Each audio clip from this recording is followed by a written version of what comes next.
প্রকৃত কামিয়াবি দুনিয়ায় নয়, প্রকৃত কামিয়াবি ময়দানে মাশরে ডান হাতে আমলনামা যারা পাবে তারাই হলো প্রকৃত কামিয়াবি।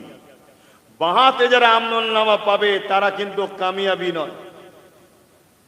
আকাশ ছুঁয়া বাড়ি থাকা, 20-50টা BMW, রোজ রয়েস, মার্সিডিজ গাড়ি থাকা, ব্যাংক ভর্তি টাকা থাকা, আগে পিছু অনেক ফোর্স টাকা, এটা প্রকৃত কামিয়াবি নয়।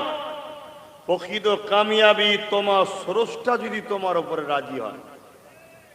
তুমি যদি তোমার মালিককে খুশি না করতে পারো, তুমি কিসের গোলাম, কিসের দাস, তুমি কিসের দাসী তুমি? তাই জিন্দেগির প্রতিটা নিঃশ্বাস টানছো যার দয়াতে, যার দেওয়া নিয়ামতে, সেই মহান স্রষ্টাকে কোনো সেকেন্ডের জন্য ভুলে যেও না। তার দয়া, তার দয়া। অতএব প্রতিটা সেকেন্ডে তাকে স্মরণ রেখো।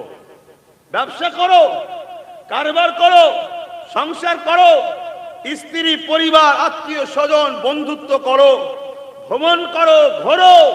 অসির ফিল আরদ, জমিনে ভ্রমণ করে বেড়াও। ইসলামের নিষেধ নাই, আল্লাহর নিদর্শনকে দেখো। কিভাবে পাহাড়, পর্বত, তরু লতা, জীব জন্তু, সাগর, তুফান তোমার স্রষ্টা বানিয়েছে দেখো। কারবার, ব্যবসা বাণিজ্য, কোটি কোটি টাকা ইনকাম করো, কোনো ইসলামের নিষেধ নাই। রাজনীতি করো, রাষ্ট্রনীতি করো, কোনো নিষেধ নাই। শুধু নিষেধ হলো এটা, যেটা রসুল নিষেধ করেছে ওটাকে করা যাবে না। হারাম পৈথ অবলম্বন করলে হবে না। মা আতাকুমুর রাসূল ফাখুযুহু ওয়া মা নাহাকুম আনহু ফান্তাহু। আরে রাজত্ব তো আমার ইমাম, আমার দ্বিতীয় খলিফা ওমর ফারুকও করেছে, তো অর্ধেক পৃথিবী শাসন করেছে, কিন্তু বৈধভাবে। কারণ নামকে এসআইআরের নামে কেটে দিয়ে বাংলায় দখল করার চেষ্টা করেনি। আজ যেমন করছে কেন্দ্র সরকার, করছে না, করে না?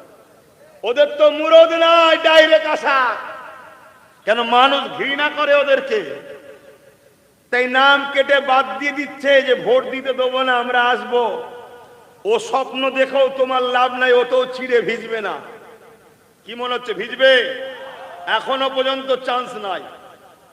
কেন? বাংলার সর্বধর্মের মানুষের মধ্যে একটা ভাইচারা আছে, মানববন্ধন আছে।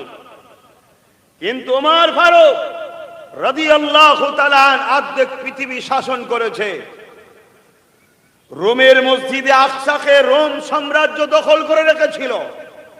ওমর ফারুক সৈন্য পাঠিয়েছে সামান্য, তাদের মোকাবেলায় রোমারীয় সৈন্যরা হাঁটু গেড়ে বসে যেতে বাধ্য হয়েছিল। জোরে বলুন সুবহানাল্লাহ। তখন এই রোমের সম্রাট বলছে, মসজিদে আকসার চাবি তো আমরা দিয়ে দেবো, কেন আমরা পরাজিত হয়েছি।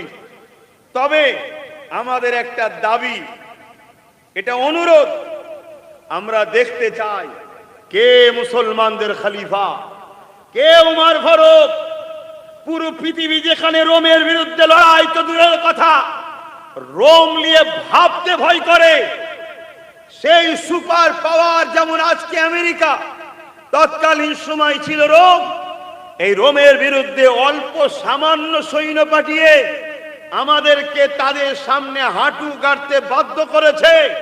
তোমাদের শাহিন শাহ, তোমাদের সিপা সালার, তোমাদের খলিফাকে আমি একটু দেখতে চাই, এবং তিনার দর্শন পেয়ে ধন্য হয়ে তিনার হাতে চাবিকে আমি তুলে দিতে চাই। জোরে বলুন সুবহানাল্লাহ।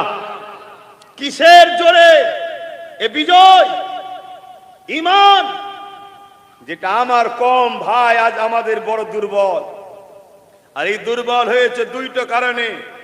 মুনাফিকুল আমাদের সঙ্গে উঠা বসা, দ্বিতীয় হলো হারাম খাদ্য ভেতরে যাওয়া। ইচ্ছা করে না গেলেও ঘুর পথে খাওয়াচ্ছে, মদের টাকা বাড়ি বাড়ি ঢুকিয়ে দিচ্ছে, সুদের টাকা বাড়ি বাড়ি ঢুকিয়ে দিচ্ছে। কম ভাববে হুজুর আপনি আমাদের বিরুদ্ধে বলছেন কেন? বাঁচাবার জন্য বলা, এটা আমার ডিউটি। বলতে যদি স্বাধীনতা থাকে বলবো না, তাও ভালো। কিন্তু আল্লাহ রসুল ছাড়া অন্য কারো পক্ষে দালালি করতে পারবো না, পারবো না, পারবো না।